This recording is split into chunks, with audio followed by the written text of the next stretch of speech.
Good afternoon, everybody. My name is Eric Young. I'm a Cornell engineering alum from the class of 1978. It's my pleasure to kick off this program this afternoon. I'm a member of the Engineering College Council, but one of the things that I've had a longstanding interest in is the subject of experiential education and collaborative learning. And one of the things that I've been involved with over the recent years at Cornell and the engineering schools is the Commercialization Fellows Program, which makes use of a number of those characteristics in what they do. This afternoon, we're going to hear from Lauren Stolges, the Swanson Director of the Project Teams program, and 5 of her students from different project teams talking about their experiences. And I have been a longstanding fan and real and highly appreciative of what the project teams do for students, because it really encourages this notion of working on real world problems in a collaborative sense, needing to work together to solve technical issues, dealing with resource constraints, and having to develop leadership skills. So Lauren is currently overseeing a program of 31 project teams with more than 1,200 students participating in it. And it is, in my opinion, one of the real cornerstones of the College of Engineering learning activity that exists on campus today. So thank you, and I'll turn it over to Lauren. Thank you so much, Eric, for being here and for that wonderful introduction. I am so excited to be here with all of you and to have the chance to share some information about our student project teams, and most importantly, to give you the opportunity to hear directly from some of our amazing students. So to start, I would actually love to take just a moment and get to know a little bit more about who we have with us, and to give you a quick taste of the virtual Cornell student experience. So I am going to ask all of you on whatever device you have handy to take just a moment and go to menti.com, which is at the top of this slide. Use the code that is shown here, 8750076, and enter the year or years if there's 2 of you in one place, or if you graduated multiple times from Cornell, that you graduated. And I'm going to get a sense of who is joining us, or who from which Cornell class years are joining us. So it's going to be fun to see these start popping up. You'll see them start to populate over the clock tower here. And if there are a number of you from the same year, that one will get bigger. In the middle, it's going to build us a little word cloud as we go here. So while this populates and our word cloud of Cornell graduation years grows, I am just going to share, I've got a few slides to share to give you an overview of the program and just kind of set the stage for you a little bit. And then I have a couple of questions to start us off with for our student panel. And then I'm going to open it up using the Q&A feature in this webinar for all of you to be able to ask questions and interact with the students directly. Oh, it looks like we might have several folks here from 1988. That one's kind of big and staying in the middle. We've got, oh, I can see that the students are participating too, because I see a 2022 in there, which I know is one of my panelists, which is excellent. 1988 is still staying big in the center there. So thank you so much for participating. And we have lots of different ways that we're trying to build just engagement and sort of break up all the Zoom that we're all doing these days. And so this is a fun little glimpse into certainly what I'm doing in a lot of my meetings, and what a number of our faculty here on campus are doing. So I'm going to get out of here. I'm going to go back into my slides. And I want to take just a moment as we started and just introduce myself, because I am still relatively new to Cornell. I probably have not had the chance to meet many of you in person yet. So I joined Cornell as the Swanson Director of Student Project Teams just before last academic year, so August of 2019. It has been quite a first year. I think I expected lots of things. A pandemic was not one of them. But one of the true joys in this first year has been meeting so many of our passionate and engaged alumni. Even though that looks really different right now, it is so wonderful to still have the chance to be here and to share and to interact with all of you. And I'm excited to get back to a point where we can welcome you back to campus. And you can tell from my virtual background here tonight, when you have a chance to see that, it's the sundial on the engineering quad with some fall leaves. It's beautiful in Ithaca right now. So I'm excited to be able to welcome you back there. So I came to Cornell by way of Duke University, where I worked in several roles over almost 13 years, including 5 years with Duke's Engineering School. Prior to starting my career in higher education, I worked as an environmental consultant for a large design and build firm in Chicago. I have a BS in Earth and Ocean Sciences from Duke and a master's in oceanography from the University of Delaware. I relocated to Ithaca with my husband, Jeff, who also joined Cornell with financial affairs. Our 2 children, Emma and Thomas, you can see us here at Ithaca Falls. We definitely have enjoyed getting to see all the waterfalls and gorges in the area. And our 3 rescue dogs, they always have to make the introduction slide. And we have since added 2 cats and a permanent residence in Ithaca to the mix. And I'm just absolutely thrilled to be here and to get a chance to tell you about this program. And I'm going to start out by saying I'm really lucky because, as Eric said, this program was already very strong. I stepped into a program that was already the largest of its kind in the country, and it had all these wonderful aspects going for it. And I just get to come in and work on, creative ways to make it even better, which is a wonderful situation to enter into. The Student Project Teams program at Cornell has over 1,200 student participants, which Eric mentioned, and we pull students from every single engineering major, as well as from across Cornell's 7 undergraduate colleges and schools. So the teams really are such a wonderful mix of students from not only across engineering, but really across campus. There are 31 current project teams in the program, and they span such an incredible breadth and variety of project focus. There are design and build teams that compete in regional, national, and international competitions. And these teams build everything from rockets and race cars to autonomous airplanes, underwater robots, medical devices, cars that are powered only by chemical reactions, and the list goes on. It is really an impressive list of things that our students are tackling on those teams. There are teams that work with local and global community partners to build bridges, increase energy efficiency, provide clean water. There are software teams that are developing open source apps and building data-driven solutions, while also focusing on undergraduate teaching and outreach. And if you look below the surface of what, those little blurbs that you can give about each team, they include members who not only specialize in a huge variety of technical challenges to tackle all of those projects, but also business, fundraising, operations, logistics, all of the infrastructure to make that all run. Beyond academic diversity, membership in project teams closely aligns with the gender ratio of our undergraduate student body at Cornell, with 53% male and 47% female participants last year. 15% of our student community self-identifies as underrepresented minority, and 9% self-identify as first-generation college students. And it is a crucial priority for me to ensure that the project teams community continues to be diverse in all of these different ways, and is one where students can truly find belonging at Cornell. Most of the students who participate in project teams also earn academic credit for their work. And this level of curricular integration makes the program particularly unique. This is really not the case or the situation at any of our peer institutions.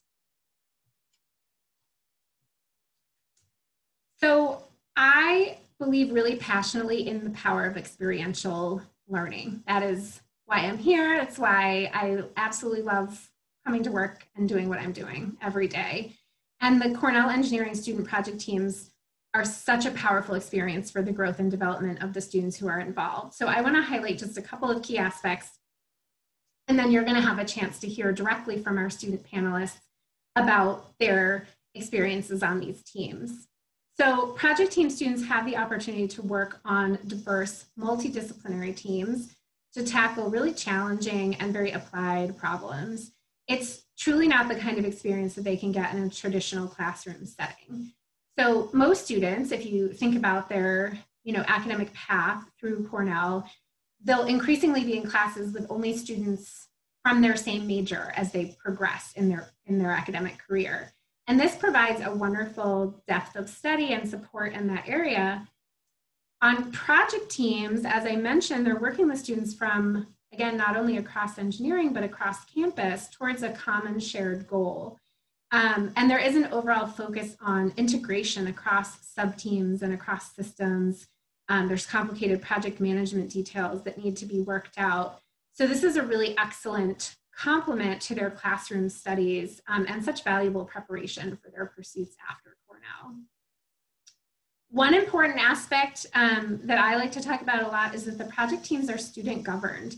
Each team has a leadership and organizational structure, and a huge part of my role is supporting the leadership development of the students who are leading those teams.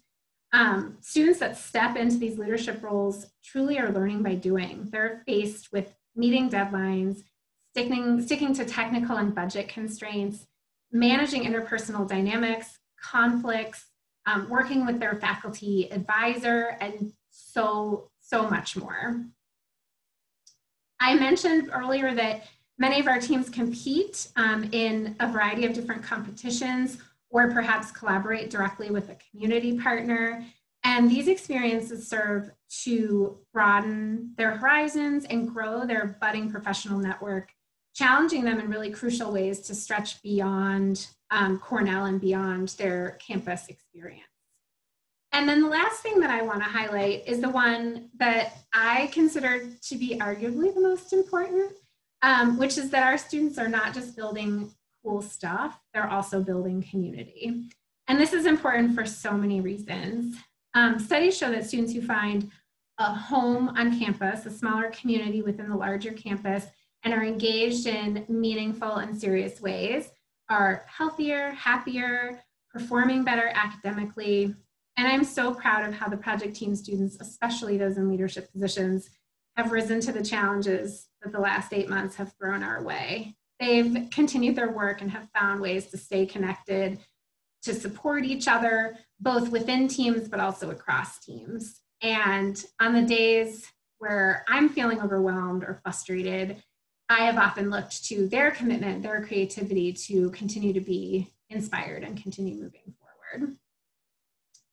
So on that note, I want to get right to the best part of our time together, which is making sure that you get to hear directly from the students. And so I'm going to have our student panelists, Megan, Nikki, Steffi, Aaron, and Matt, go ahead and turn their videos on.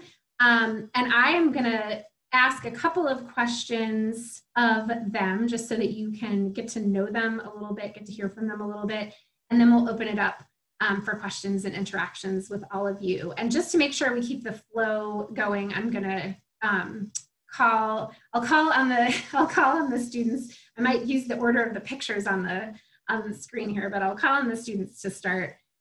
So the first question that I want to start out with is to just have the students start with an introduction. So if you can introduce yourself and maybe share just a brief overview of your team. So what does your team work on? What makes your group unique?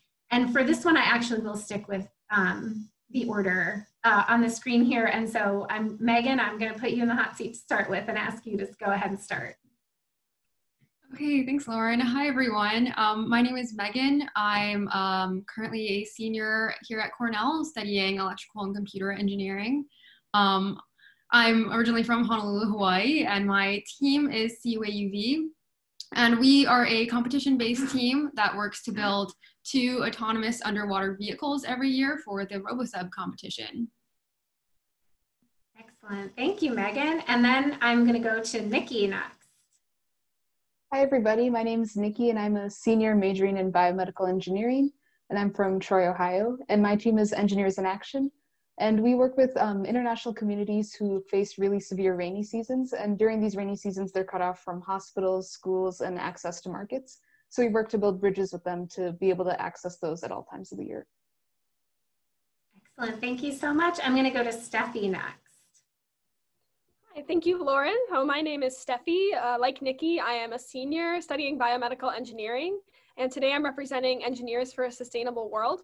We're a service-oriented project team, and right now we have 12 different projects going on that are all just different service-oriented projects. Some are local, some are national, and some are international. So a really diverse group of small projects. Excellent. Thank you, Steffi. I'm going to go to Aaron next. Hello, everyone. I'm Aaron. I'm a junior, so year of 22, studying computer science, and I'm from Basking Ridge, New Jersey. So I'm on Cornell Electric Vehicles, and we're a project team that designs, builds, and tests fully electric vehicles. We compete in the Shell Eco Marathon, where basically the goal is to be as efficient as possible. We also are secondarily working on making our car autonomous.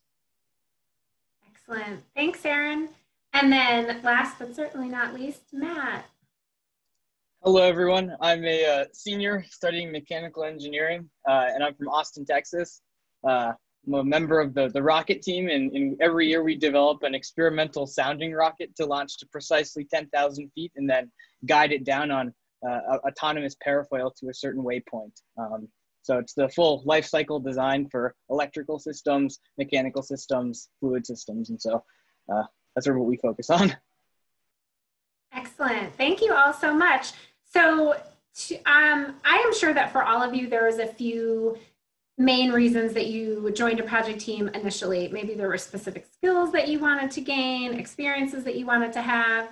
And so the question that I have for all of you is, you might have had those initial reasons to join the team, but what's been the most surprising or unexpected thing that you've gained or experienced from being on your team? And I might just go in reverse order. So I'll have Matt go first with that one.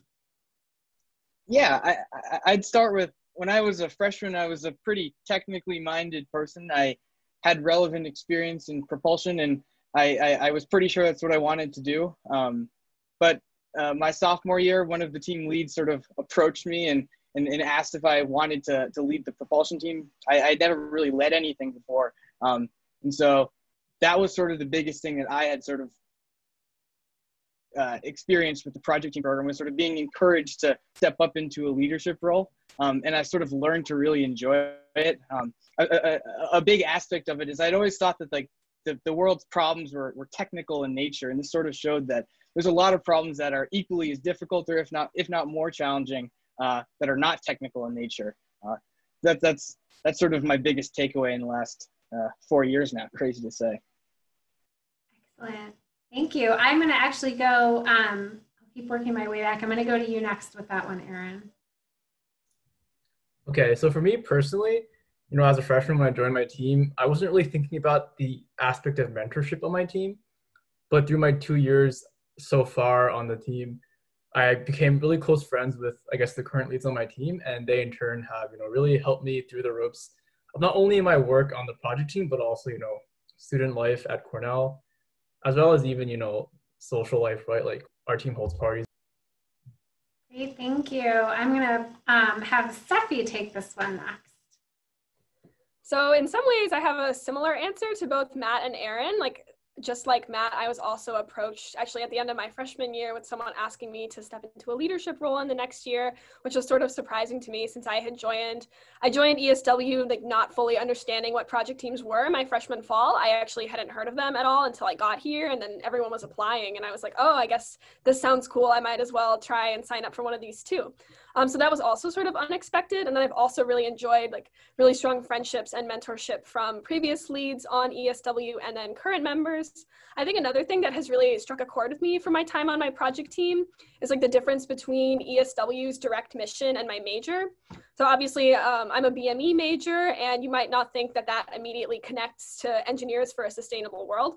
You'd probably think we align better with civil engineering or environmental, but the really nice thing about ESW is that sustainability is relevant to all aspects of engineering, and it's really an important part of any major, because if you can't produce something sustainably, you're not going to succeed as an engineer. So I think that's something that's really been emphasized to me, and it's something I can bring back to biomedical engineering. So that's something I've really appreciated from ESW. Excellent, thank you so much. I'm gonna go to Nikki next. Yes, I think for me, both how difficult the work can be and how rewarding the work can be were not what I quite expected. So as part of my team, since we travel, we get to work on a construction site for 8 weeks, which I knew going in, but it's not until you're carrying rocks every day for 8 weeks that you realize just how difficult it can be. But at the very end, when you finally get to the bridge inauguration, it's so rewarding. Like I still remember the day vividly, and like getting to celebrate with all the community members and feasting, and it's been one of the most rewarding experiences I think I've ever had. And kind of like Steffi was talking about, as a biomedical engineer, at first glance, it kind of seems like a strange choice to be building a bridge, but when you're working in a like dynamic real world environment and getting to work with a different culture, it teaches you a lot about how to work on a team. Excellent. Okay, so then Megan, same question. Yeah, I think I had maybe a similar experience to Matt, where I guess I didn't really have too many expectations as a freshman going in. I wasn't sure what to expect from joining this team. It just sounded like a really cool project that I wanted to be a part of. But something that was an unexpected like experience, or I guess skill set that I gained, was definitely the leadership side of things. I had been an electrical sub-team lead for my sophomore and junior year, and then transitioned over to being a full team lead of I guess the 4 sub-teams that we have. And I think something that I gained from that was just a lot of experience coordinating with other technical sub-teams on the overall design of our vehicle. And that was something I got to see over the design iterations and over the years. And so that was something that I had never even thought about, but is a hugely important and practical skill that I was able to gain. And that was really great. Excellent. Okay, last one for me, and then we're gonna open it up to some Q&A from our participants. And I'm gonna start with Steffi for this one. We talk a lot about learning from failure and building resilience. What is a challenge that you have dealt with during your time with your project team, and how do you think that experience has impacted or might impact how you deal with challenges in the future in other aspects of your life? Yeah, so I think the pretty obvious answer here is the pandemic that has occurred this year. The pandemic, of course, starting in March, and then I was elected to be team lead of ESW in April, so it was all at the start of my time as team lead that I was dealing with this. Like the elections were run virtually, so like right from the get-go, it was a very challenging and different experience. I think ESW as a team has had a lot of very substantial challenges during this time, which have included the loss of our lab space due to renovation from the pandemic, trying to figure out how to engage members virtually. We were having just trying to fit together time for all the different sub-teams and making everything work for our large group of diverse projects. So it's just been it feels like it's a new challenge every couple of weeks or every month. So it's just like progressing to a lot to deal with. But I think for me, it's been really interesting to find myself in these situations and then realizing that I actually have the capability to handle it. I think I realized, okay, so once I'm presented with a problem, what can I do about this immediately? What needs to happen further down the line? Who can I contact to help make this go more smoothly now? And I'm really lucky to have an extremely supportive and helpful board working behind me. I have 10 other members on my board who are all doing an outstanding job as well. And of course, Lauren's support is also really helpful. So I think it's actually, despite all the setbacks, it's been kind of reversely a very encouraging experience that I actually can handle all of these challenges. And then looking towards the future, Well, I'm looking to enter an MD PhD program after I graduate, which is obviously a very intensive program, both time-wise and academically speaking. But sort of the point of that program is so you can emerge from it as a leader in both clinical work as well as in an academic lifestyle and setting. So I think having this like really difficult and challenging leadership experience my senior year, where I'm in a safe environment with a lot of fallback and people to support me, is going to be really good, like moving forward into this position that expects me to be a leader into very, or not different, but to somewhat different contexts. So, excellent. yeah. Thank you so much. So I think thinking about my pictures here, I'll hopscotch and I will go to Aaron with this question next. So a challenge that you've dealt with during your time on the team and how you feel like that's impacted how you address other challenges. So my response is also going to be quarantine themed, but I guess a bit different because I think I'm a year younger than the other panelists here, as well as I am very new to my role as the software team lead. And so I kind of got onboarded into the role while the pandemic really hit and we were sent home in March. And combined with that, I had to kind of run everything online, which for me is very, I guess as a first-time leader, was very, very challenging. Just like that, it was further complicated by like a lot of other factors, such as half of our team was split across 3 different time zones that were all like 5 hours separate. And so additionally, over the summer, one of my first tasks as a lead was to kind of run this virtual summer competition. And so ultimately, we did pretty well in that competition, but there were a lot of bumps. And from that, I learned so many lessons. Like, I'll just start listing them off. One thing that I learned that was like super important that I really overlooked was the fact that when it comes to communication, especially since everyone is split in different parts of the country or parts of the world, different time zones, like no matter how trivial like a piece of messaging sounds or seems, you have to try your very best to make sure everyone's on board, whether that means, posting it in 3 different Slack channels, 3 different times a week. And so communication was super key, and that's something I learned, as well as kind of the whole task that beyond just working technically on a single project, you have to kind of manage how different projects interface and how they like play with each other, right? And so that's something I was very new to and that I got a lot of experience doing. And so for the future, since I still have at least a year left here, I have the potential to be, the software team lead again next year or the full team lead. And I think, out of the challenges, I've come stronger for that position. I'm looking forward to seeing what I can set up and what our team can do in the future. Excellent. Thank you so much. I am going to go to Nikki next. I think, when I traveled with my team, I think one of the biggest challenges that our whole team faced was being able to balance the community's opinions and approaches to working on site with ours. Because we kind of had, we had spent months planning for this. We had a Gantt chart of like what's going to happen every week. And then the community had kind of different perspectives because they valued more everybody working on the same side of the river and like doing all the tasks together. And so it was pretty difficult at the beginning to be able to balance those 2 opinions and be able to work together. But what we realized was that like a really critical part of service work is being able to prioritize the community's needs and the community's like comfort and general approach over yours. So like where we needed to, we would still use our approach to make sure we completed on time. But a lot of times actually their approach ended up being much more efficient anyway. So it worked out really well. And then coming back to campus, I was the cultural sub-team lead because we have a cultural sub-team to deal with, preparing for intercultural communication and collaboration. So as that sub-team lead, I wanted to like kind of emphasize what we learned about how to work on teams and how to prioritize the community's needs. But it can be like really difficult to communicate that to team members when the project still seems kind of abstract and when they haven't like, just come back from it. But working through that really taught me the importance of knowing your role on a team and being able to prioritize the values of the people you're working with. Awesome. Thank you so much. All right, Matt. So I think I'm going to deviate from most people in that COVID really didn't have, apart from being sent home from campus, it didn't have a huge effect on the Rocket team. I think one of the reasons may have been because our leadership structure was staying from last academic year to this year. So that continuity really helped. But as far as sort of challenges that I faced, I'd probably go back to our competition in 2019.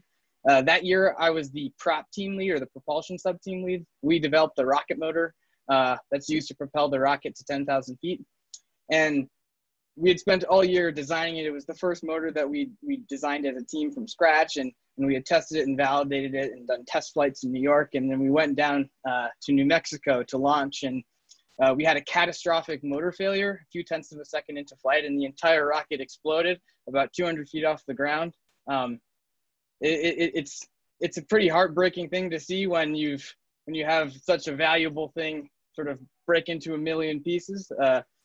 And sort of my gut reaction at the time was to just like not sort of step back and assess the situation and try to understand what happened, what went wrong, but also like put a plan for the future. I was very much just do anything and like just do something, like just had to keep myself busy to sort of block it out of my mind. And it definitely wasn't the best response. I think I didn't prioritize the rest of the competition very well, and I was in a pretty horrible mood for about a month afterwards. And I think the biggest takeaway is just, it's really good to jump into problems quickly and to try to solve them, but most times it's better to sort of step back and make sure that you're not sort of moving so fast that you develop blinders to the important things. And sort of that was critical my junior year as the team lead for the first time, sort of being able to make sure I listened to people, and I definitely developed as I went. I think one of the biggest strengths of the project team program is that leadership is such an attainable thing. Like you can come in, and if you're really motivated and dedicated, that's something you can do, and you can develop it multiple years. And so you have this experience, and you really do learn from your mistakes. I mean, I made a ton of mistakes. Learning how to keep your team motivated during crazy times, learning how to work with different stakeholders in the project, understanding, when is the right time to operationally to spend money versus not, how to make the most of your team. I think it all really sort of hit me at the end of, or in the summer of 2019 with this failure. It really sort of hit the reset button on a lot of my perspectives, but also objectives. It definitely helped me sort of make sure I was doing the right thing. Thank you. I wondered if that was going to be your example for an answer to this question. I sort of suspected that it might be. So thank you for sharing and for reflecting on that. Megan, I'm going to ask you to address this one, and then we've got some questions in the Q&A that I'm going to get to. Sure. So I think, like some of the other panelists, one of the biggest challenges that we faced, at least during my time on the team, has definitely been everything going on with COVID. I think for the most part, us leaving in the middle of last semester really kind of threw us a problem that we had to scramble to figure out, because that we have a very, as a team, I think AUV has a design cycle that they have planned out pretty far in advance. And when that kind of came at us, we basically wasn't able to finish building one of our vehicles at the end of last year. And that kind of had to cascade over into this year. So I think that was a huge thing that we had to think about and plan and get our leadership together and really plan in advance for how we were going to handle this semester, so that we would still be able to create a timeline that would have us be prepared for our competition in the summer coming up. So that was definitely, I think, one of the biggest and most impact, or I guess, long-term planning. Not that it's a huge catastrophe, but one of the biggest problems that we faced for sure. And so I think that what that's definitely given me as a takeaway for dealing with a similar challenge in the future is definitely highlighting how much planning and coordination that takes with other members who are involved with different aspects of the project, and all of our sub teams on coordinating when and how exactly we were going to get things done to compensate for our last semester, but also just to compensate for the fact that we aren't all together in one lab space at one time, and how to make that happen and still build a cohesive working vehicle. So that was definitely one of our challenges. Excellent. Thank you all so much. I appreciate it. And so we have a few questions in the Q&A right now, and I'm going to start going through those. For the rest of the participants, if you have questions that you would like to ask me or any of the panelists, feel free to pop them into that Q&A, and I'll help either ask a question broadly or target it to specific students. So I'm going to work my way through some of the ones that we have already. And the first one, and I might maybe just ask a couple of you to address this, and we'll sort of take turns as we work our way through the questions. The first one is actually, it's asking about time management. John Swanson, thank you for being with us. It seems like project teams consume a large amount of time. Is this a problem or a challenge? And how do you deal with time management? I have a feeling that this is something that you all think about and you all focus on. So I'll ask a couple of you, just knowing different majors. Steffi, I'm actually gonna start with you for that one. Yeah, so I am involved in a lot of other activities besides ESW. I participate in undergraduate research, which you might have guessed, given that I want a PhD. I've been volunteering as a COVID screener at the hospital once a week since school started, and I was putting in more hours over the summer. I'm also involved in a dance group, just to list a few things. So I think, yeah, time management is definitely something that I spend a lot of time thinking about. And I think it is a challenge. I wouldn't consider it so much a problem, because I feel like at this point in my career on ESW, I've spent 3 years observing the team, watching it for 2 years of that time on the board, and kind of seeing all the necessary components. So I feel like with all of that observation in mind, I sort of know what needs to happen at what time. And I try to dedicate like specific chunks of my week to just like planning, okay, what do I need to do for ESW in the coming week? And then I'll like spend time like making deliverables for everybody else on the board, what I want to achieve for that week for myself, and then like what we need to discuss at our meetings, and then any other extraneous tasks that need to be done. So I think for me, what's been really helpful is just dedicating time to actually like planning my schedule and what I want to achieve for ESW specifically. And that I think has allowed me to really stay on top of the work I need to complete for the team without becoming too overwhelmed. Great. Let's see, I might ask Megan to weigh in on that one next. Yeah, so as you can guess, yeah, project team definitely takes up a significant amount of, I think, everyone's time who's on the team. And I think everyone has a different way of handling that. For me, I feel like it's a little bit different than, I think, Steffi's approach, in that there's some aspects of our team that can be dealt with by like prior planning and coordinating with people, but a lot of things are just issues that arise asynchronously with your schedule. And like you might get a message one day that something's not working in lab, or someone's having an issue with a board, or the sub's not working, and so you just need to go in and work on that and fix that until that's working again. So that's, I think, one of the time management challenges I've definitely found. And I don't know if I have a, very, or I guess a consistent way of, dealing with that. I think it's just the biggest thing for me is that I need to handle doing that, but also balancing classes. So fortunately for me, unlike Steffi, I'm not involved in any other campus groups or things like that. So I don't have to worry about that, but it's just a matter of handling classes, and especially lab-based classes and project-based classes that also require a significant amount of your time.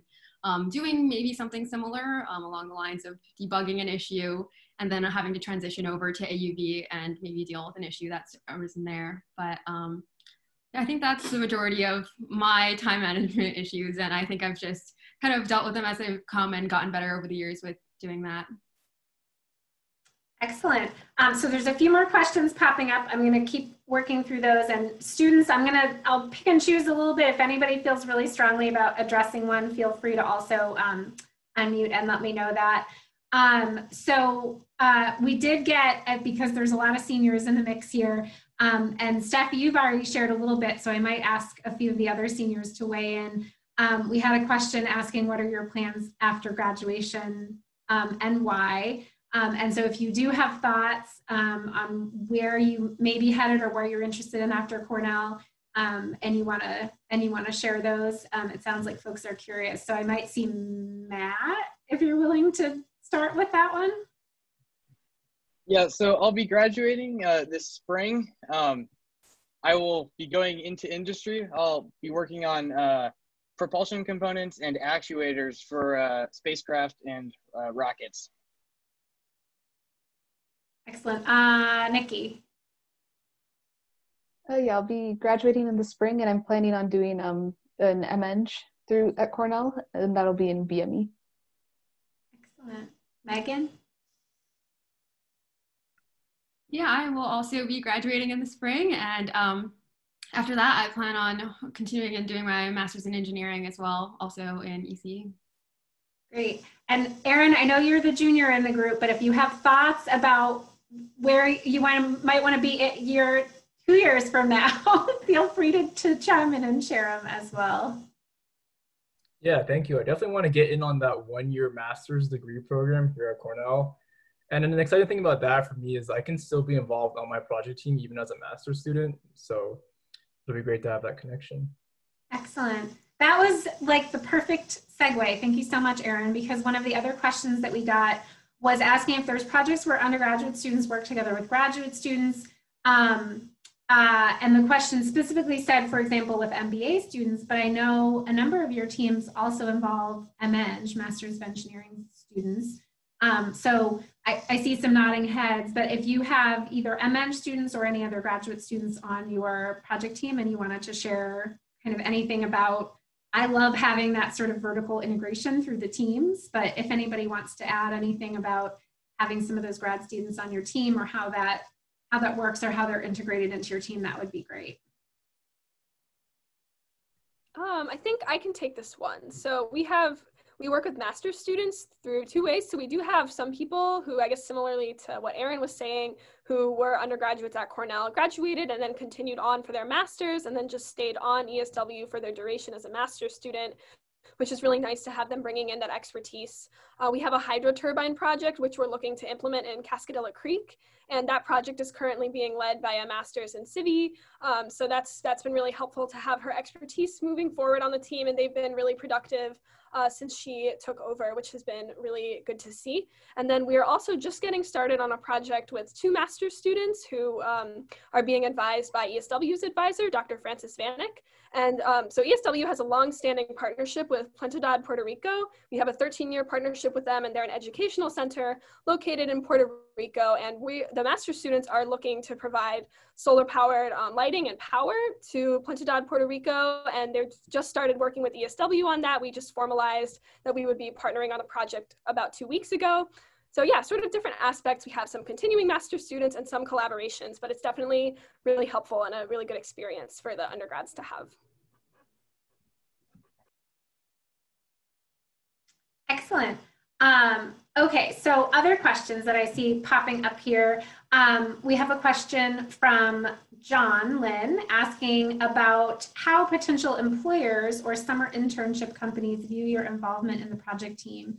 And so I think, you know, maybe a way to answer that or to think about it is for those of you who have had internships, who maybe have jobs lined up, you know, how your project team maybe helped with some of those connections or how your experience on the project team, you know, has helped you be prepared for some of those experiences. And I might actually start with you, Matt, on that one. Yeah, I'll start with, I think it was, I think internship companies and summer internships find that project teams are the critical aspect of your application, actually.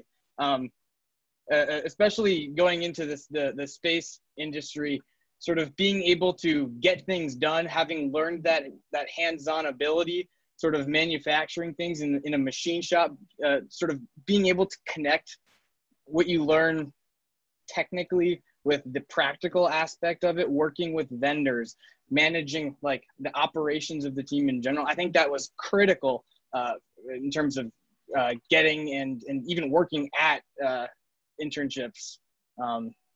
Yeah, I don't, at a place like Cornell, most people are pretty good with the classwork, and sort of a really good way to differentiate yourself and build your skill set is through the project teams, sort of filling in the gaps where general coursework might not hit everything. So critical is my answer. Excellent. And that was actually, so that's actually a really good segue to a couple of questions that I'm going to group together. I see a couple of questions are kind of on the same theme. And I might ask Nikki and Megan to kind of share, addressing some of these initially, but we have a couple of folks asking about what the application or interview process was like for you in joining the team, or is like for members right now joining the team. If there's any prerequisites for participating in the teams, and how you might recommend new incoming students to learn about the teams, explore the possibilities. So we have a cluster of questions kind of around sort of recruitment and application and sort of, how students get involved initially. So how you got involved initially, and now maybe in a leadership role, how you help other students kind of learn about your team and get involved. And I'll actually start with you on that one, Nikki. Yeah, so when I joined my freshman year, every year there's Project Team Fest, which has all of the project teams. And it's great because you can just kind of walk around and take brochures from every place and get to talk to the students who are on the teams. So I stopped by the Engineers in Action table. They were a new team that year, so it was much smaller than the other teams' tables. But their project sounded amazing. So I filled out an application, and year to year, the application process is pretty similar, but you basically fill out an application, you get called back for an interview round, and then some teams vary it a little bit, but for most teams after that interview round, you hear back if you're going to be accepted on the team or not. And I think that there's usually not much experience required, if any at all. On our team, we don't require any experience whatsoever. A huge part of our fall semester is teaching people the skills they need, whether it be business team, engineering team, or cultural sub-team. And then the spring semester is when we work on the project, and during the summers, we implement the projects. And I think that what really helps is that on a lot of project teams, everybody's really supportive and really helps you to figure out things that you don't understand. So it's not necessary to have a background in anything. Excellent, thank you. And then Megan, maybe address kind of the similar suite of questions. Yeah, so I think our process of recruiting and selecting new members is pretty similar to that. We, I think the biggest way that I think freshmen find out about us, and I think how I originally found out about the team when I was a freshman, was through Project Fest, where you can kind of go around and look at all the teams and what they do, and if they build something, what it is that they build. And so that's where I think a lot of people find out about our team. And then in terms of the application process, it's pretty similar for the majority of our sub teams in that there is a written application that's some general questions that you might expect, and then we hold some interviews. But we, for the most part, and for most of our sub teams, don't expect any prerequisites to joining or any background knowledge, because I think this especially goes for mechanical and the electrical side of our team. We know that it's really difficult to have that experience in high school, and even if you were able to be on a robotics team or something similar, the exposure that you get just isn't similar to the actual work we do in building up the vehicle physically, and the level of design that we do. So we really don't expect that at all, and I think the best part is that freshmen will learn everything that they need to know, and that was definitely the case with me. I didn't have any experience going into my application or my interview, and kind of just took these questions as they came, and I think that's very much still how it is on our team. Great. And I'm actually going to see, Erin, I think that you are one of the folks who maybe more recently joined your team. So I wonder if you want to speak to that at all, about sort of your experience with joining Cornell Electric Vehicles, and how you learned about the team, and how the process was for you to join your current team. Yeah, sure. So I guess first off, how I found out about my team. A lot of project teams do this, where they basically, spam quarter cards into your face as you're trying to study in Duffield. It's a great time, but I got a quarter card from my team, which at the time was called Resistance Racing, and on that card it listed info session dates, and so I followed up when I went to an information session, which was kind of an in-person presentation about the team. I was pretty interested, so I then applied, And I know for a fact our application process has changed since we're a relatively new team and we're kind of figuring out the best way to, evaluate potential recruits for, how well they fit on our team. But as for my like particular application process, I filled out like, kind of a written application. Then I had one round of just an interview that kind of probed how I approach problem solving and I guess some like my behavioral aspects, right? And then I got offered to join the team. But I think we've changed our process a little bit over the past few years. We've tried to take away the focus on kind of, like your technical skill coming to the team, because our team kind of believes like if you get on the team as a freshman, you're going to spend 4 years on our team. And so those are that's a long period of time to kind of develop. And your ultimate contribution to the team doesn't really depend on where you currently stand. And so we're more about like kind of more about, I guess, fit and, passion for our cause. And yeah, that's it for me. Thank you. There was another question that came in as we were discussing that, just saying that it sounds like that a lot of you, it was a little bit of like a right place, right time sort of thing with learning about your team. I'll just kind of, hopefully the answers to this kind of helped folks understand a little bit about how you all learn more about your teams and how that all worked. From my perspective, we do try and message really broadly for certainly for freshmen, for new engineering students and new students broadly across Cornell, to let them know that project teams are an opportunity and what that means. The teams themselves do a really wonderful job with, they visit our Engineering 1050 class, which is the first year seminar that all of our first year engineer students take. They host info sessions.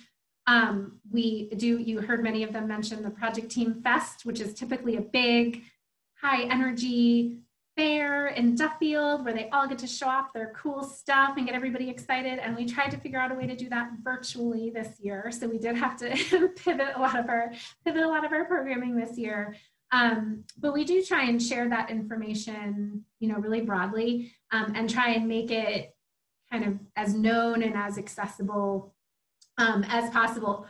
When I am, talking to freshmen, transfer students, anyone really who's a new student who might be curious about project teams, the other thing that I really emphasize, which is funny as the director of this program, I'll talk about how amazing this program is, but how many other opportunities there are at Cornell as well, and really thinking about it more from the perspective of, what do you want to add to your experience while you're here, and talking about how project teams can do that, but also what, the other range of opportunities are. So students are usually quite enthusiastic.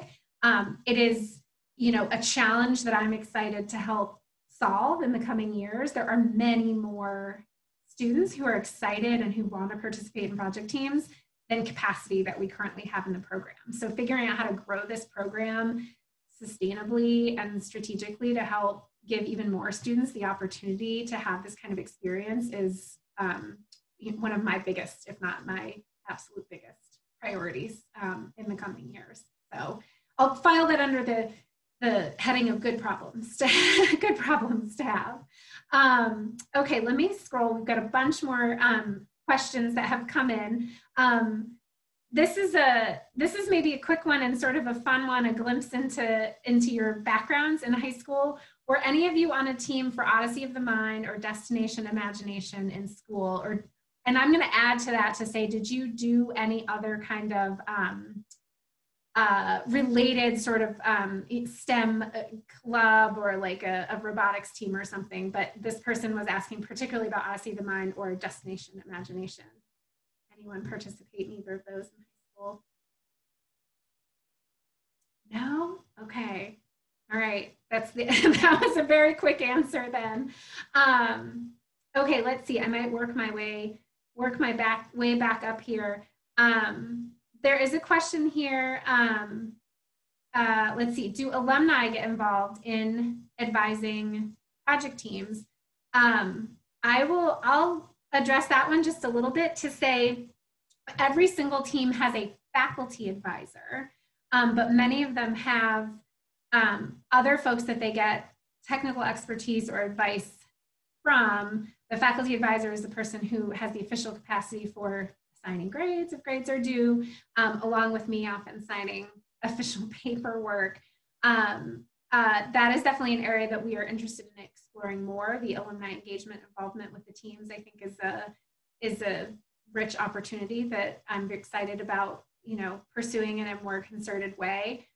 From the students' perspective, do you all have anything to add to alumni that you've interacted with? I'll sort of add to that question. There's a number of teams that also host workshops and interact with corporate industry partners, which are often also alumni connections. I don't know if any of you have examples or have any comments to add on that. Yeah, I can comment on that. We have actually a specific role for alumni who are on our team as undergrads. We operate under the national organization Engineers in Action, and they require every team to have an ambassador between the team and the organization. And so usually that ambassador has to be an alumni who's familiar with how your specific chapter works and can provide you with guidance on how to proceed with things. Excellent. All right, excellent, thank you. I knew that you had that unique position on EIA, which is fun because I've gotten to interact with those folks as well as getting to know the current students. This one, I think anyone could chime in, but I think that this one is probably mostly to you, Steffi. But are any of your team's creations, for example, biofuels from ESW, being marketed? Do you ever have the experience, and this could be for any of you, but do you ever have the experience of sort of working on a patent or taking anything to market from your team? Yeah, I can definitely address that. So ESW right now is currently not marketing anything, especially in regards to biofuels. So biofuels is broken down into 4 sub-teams, and the 2 that could potentially market are research and development and then the Biodiesel Energy Project. The Biodiesel Energy Project was recently in the Daily Sun, I guess it was a couple months ago now, but they're working on a tractor that runs solely on biodiesel, and right now they're finally working in person again at the Agricultural Center to try and test that and get data comparing its efficiency compared to a regular tractor run off of normal diesel. So there's potential for us to market that in the future, but we aren't currently marketing anything. I will say that we do sort of just market broadly for different outreach projects. This semester, we've started an environmental outreach project trying to work with K through 12 students, and particularly on the younger end of that spectrum, kids those age tend to distract their parents while their parents are working from home all day. And so the goal with that is to have a Zoom class that is less of a class and more something that's engaging while also teaching them some STEM basics and sustainability basics. So that's something that we're just starting to market and get going with. And then 2 years ago, we started the Lives Challenge, which is marketed to high school students in the broader New York area. And it's essentially a sustainability essay contest. And the winners, this of course couldn't happen last spring because of the pandemic, but in the spring of 2019, the winners of that project were hosted at Cornell by ESW members, and they got a tour of the campus, which was, I'm sure, really exciting for them. So yeah, we do market in that way, and we have a lot of outreach, and hopefully one day we can market some of our products, but we aren't currently doing that, particularly with biofuels. Excellent, thank you. So this is a big one, and it's certainly one that I've had lots of conversations around over the past 6 or 7 months. This question is, what do you see for the future of project teams, considering that COVID looks to be an enduring problem, especially those that travel, and you are pretty much all in the boat of traveling? So I guess, to address that one, and I'm going to let the students, maybe share some of their thoughts on that, and then I might as well. But if you think about, this was actually one of the questions I had in my back pocket in case we didn't get a lot of questions from the audience, but they've been really fantastic with lots of questions, is are there things that you have been forced to try in the last 7 or 8 months that you actually think work well and that you might keep on board, even as things change? Or are there things about your new operations that are working well for a particular reason? But, I guess as you look towards the future, maybe, thinking about getting back to a new version of normal, how you see that going for your team in particular. And I may start with Megan on that one, because your team typically works through the summer, and then has a competition at a big naval facility in San Diego. And so that was, obviously impacted last year, and may, be impacted in the future. Have you thought about that as a team? Yeah, so it was definitely something that was impacted last year, in that we didn't have our competition last year. It's typically at the beginning of August. And so it was just canceled last year, because not only is it a huge competition, but it's an international competition. So we have teams coming in from all around the world. In terms of coming up, I have no idea what travel restrictions are going to look like in the future. And not being able to travel would be pretty horrible for our team, given that our competition's in San Diego, so we definitely will be taking flights there on a normal basis. But yeah, so I don't know if if this upcoming competition will be impacted by COVID or canceled because of COVID this year. We haven't gotten any word on that yet.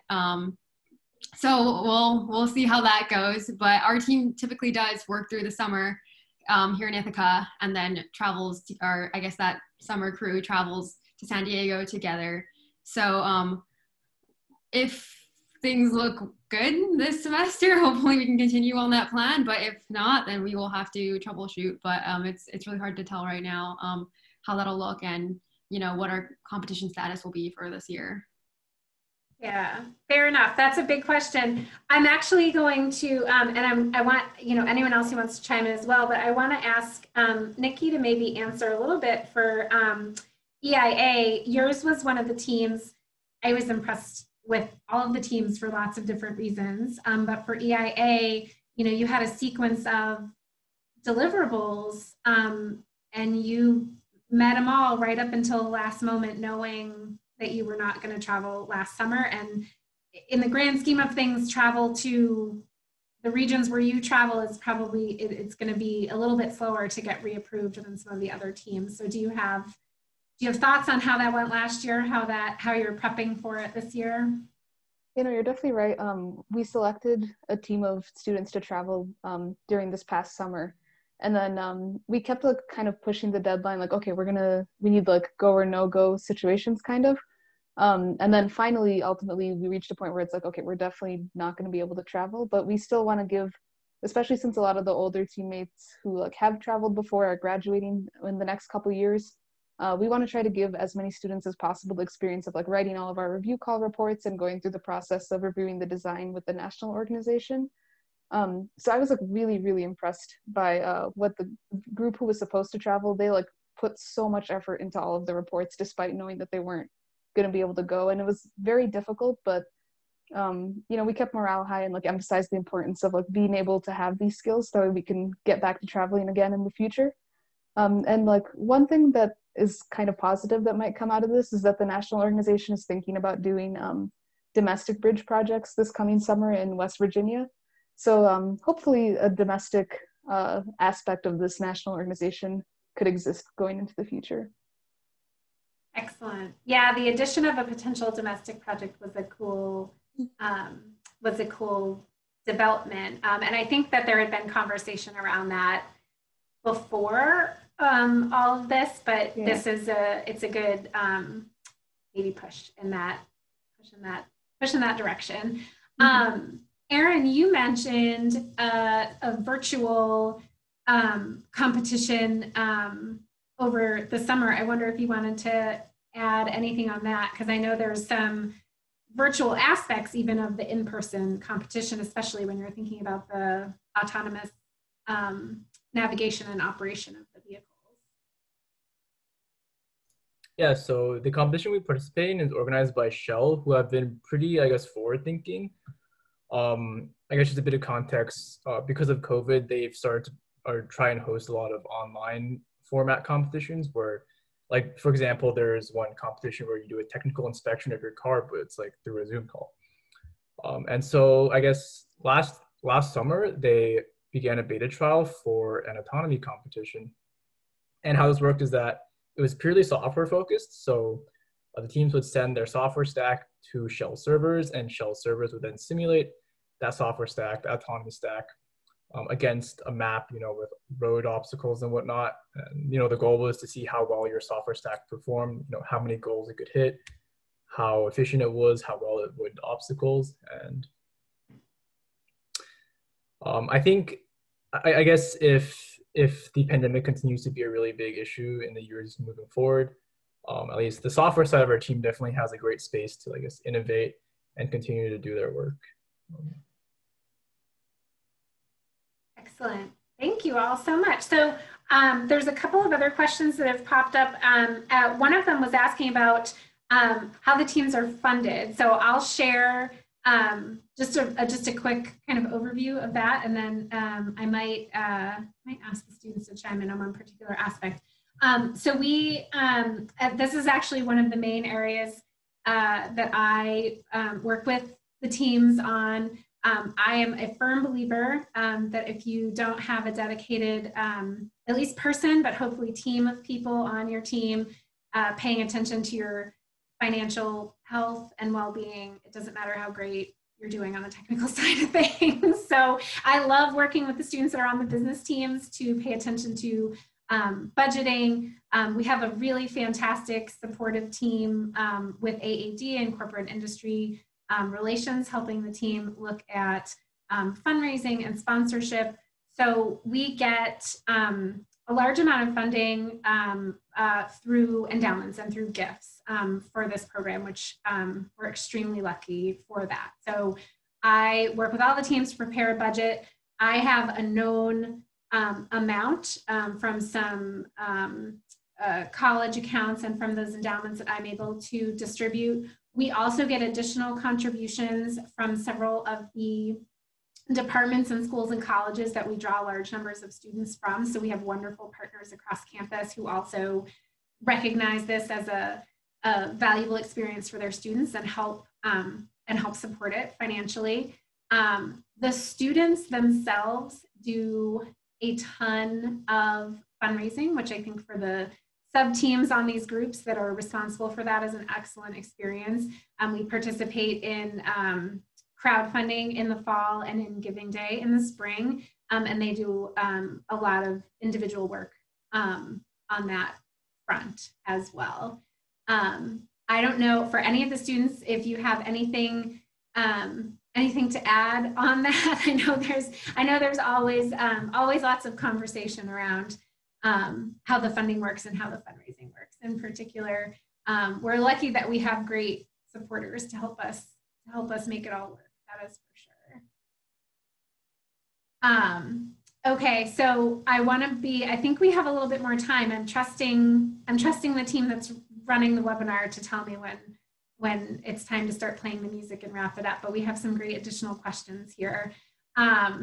So we have another question actually about the facilities in Upson, the Experiential Learning Lab in Upson Hall, which is where I am also lucky enough to have my office, which is great because I usually get to be in the middle of the action.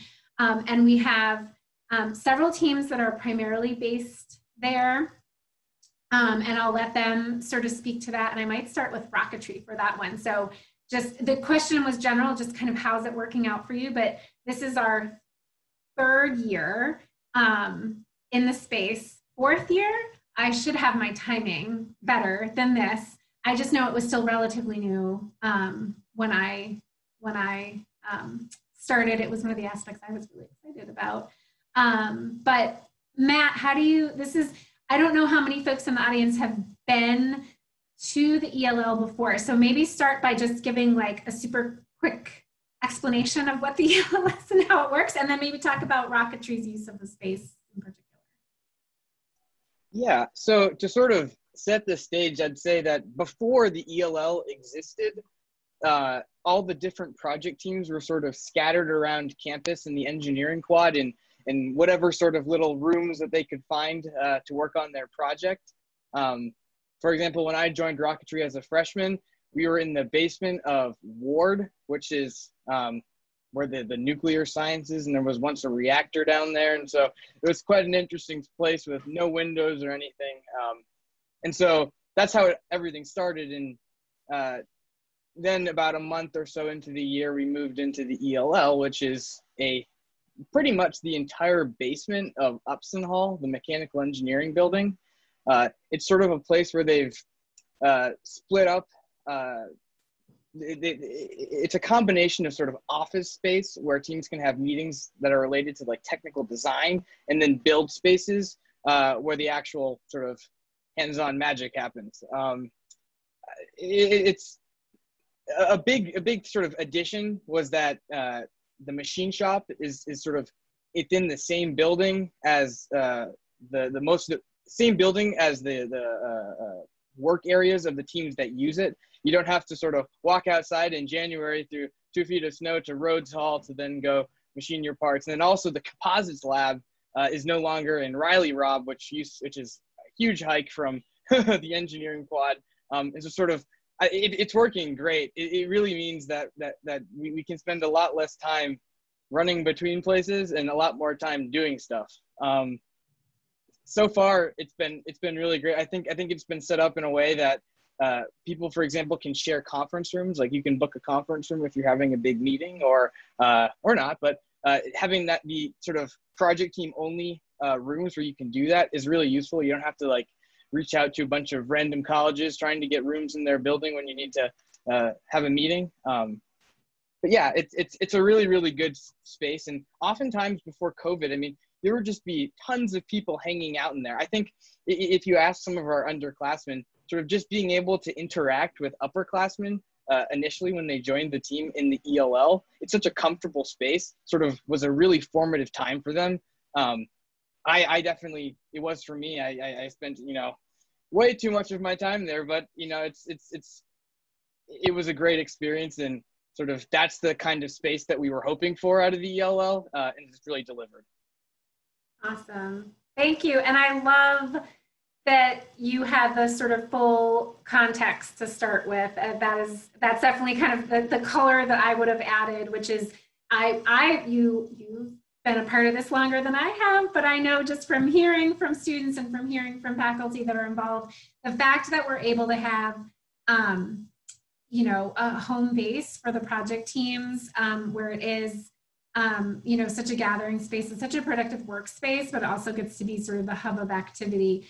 I know that part has been really hard with the new restrictions and the sort of the loss of that. But I think we've been able to transition some of that into the virtual sphere, and we're working hard to get operations back to some semblance of normalcy. For the audience members who don't know, we were able to successfully reopen the ELL on September 21st. The students, the leaders of the teams and the faculty advisors and so many other people worked so hard with me over the course of the summer to put a plan in place. And we've got more restrictions on access and more limited numbers, but we have had students back working in the space as of September 21st, and it's going really well so far, which is really, really exciting. I've been back on campus on pretty much a daily basis since then.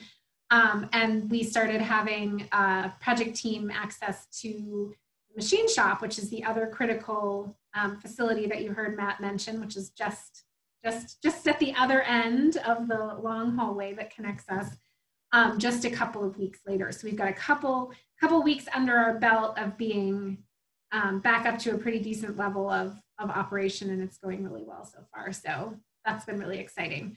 I think we have time for one more question, and then we've got to wrap it up. And I'm going to end. We got like another really big picture question here. So I'm going to wrap it up with this one because I feel like this is maybe a good one to sort of end on. We have a question from Tom Kadala. I apologize if I'm not pronouncing your last name properly, Tom. And it's, where do you see yourself 10 years from now? So if you were gonna just kind of crystal ball gaze and think about what would I like to be doing, now plus 10, and we don't need a detailed plan of action. We're not going to come back and check on you in 10 years from now, but how would you articulate some of where you hope to be in 10 years? And you're all hoping I don't pick you to start with. I'm going to pick Nikki to start with. I'm just going to pick it out of it. I'm going to start with Nikki. I think in the long term, I would ideally like to be a BME professor. So I guess in 10 years, I'd probably be getting a postdoc, hopefully, or maybe still in a PhD, unclear. But I think also, like, just based from my project team experience, I would also like to keep some amount of community service, still like play an important role in my life. But yeah, it would probably take a more domestic form rather than international travel in the future. But yeah, I would still like to have that. Excellent. Megan. Yeah, it's kind of hard to say where I'll be in 10 years, but I think I'll definitely be in some industry role. In terms of project team experience, I'm sure it'll be in something very related to what I'm doing now in my field, and something where I am definitely applying the things that I'm doing right now. So that's, I think, safe to say where I'll be in 10 years. Excellent. I'm going to go to Erin next with this one. I'm not going to give a very exact answer because I'm not a senior yet, so I haven't really started thinking about what happens once I graduate and leave Cornell. It's honestly a pretty foreign thought to me. But from my time on my project team, I've been able to work on a lot of diverse projects, and it has kind of helped me narrow down my interests. But what I have realized is that I just love problem solving, and if it's a challenging problem, I love tackling that. So I guess I hope in 10 years, I'll probably be working the same demands I do right now with autonomous systems, but hopefully I'll be solving cool problems. Probably I'm leaning towards the industry, but maybe I'll be doing research as a PhD or a postdoc. I love that. That's going to be like my default answer sometimes now. I'm going to be solving cool problems. That's an awesome way to boil it down. I'm going to kick it to you next, Matt. Yeah, I think it's kind of hard to say where I'll be in 10 years. Maybe 5 years is a little bit more approachable. I think maybe I'll differ from the rest of the people on this panel in that I don't think I'll be doing maybe design engineering or engineering really in particular in the next 10 years. I think sort of a big aspect of my development on the project teams and leading a team, I think I'm more interested in sort of the operations and strategy of the team, and maybe less so of like the engineering. Like I love doing that, but I think sort of being able to solve perhaps bigger problems and problems that are tougher and not super technical in nature or something that I want to have in the future. So that's sort of what I'm thinking now. But again, anything can happen in 10 years. It seems like a crazy long time. It's half of my life right now. So it goes, yes, I love that. It goes fast, believe me. All right, Steffi, we're going to wrap that question up with you. All right, so I guess I already mentioned that I want to pursue an MD PhD program, and those programs are on average 8 years. So that's going to take up most of the next decade of my life. Kind of sandwiching that. So before an MD PhD program, it's usually recommended to take some gap years to just have dedicated research time just beyond like the work in the summers and at school that you've already done.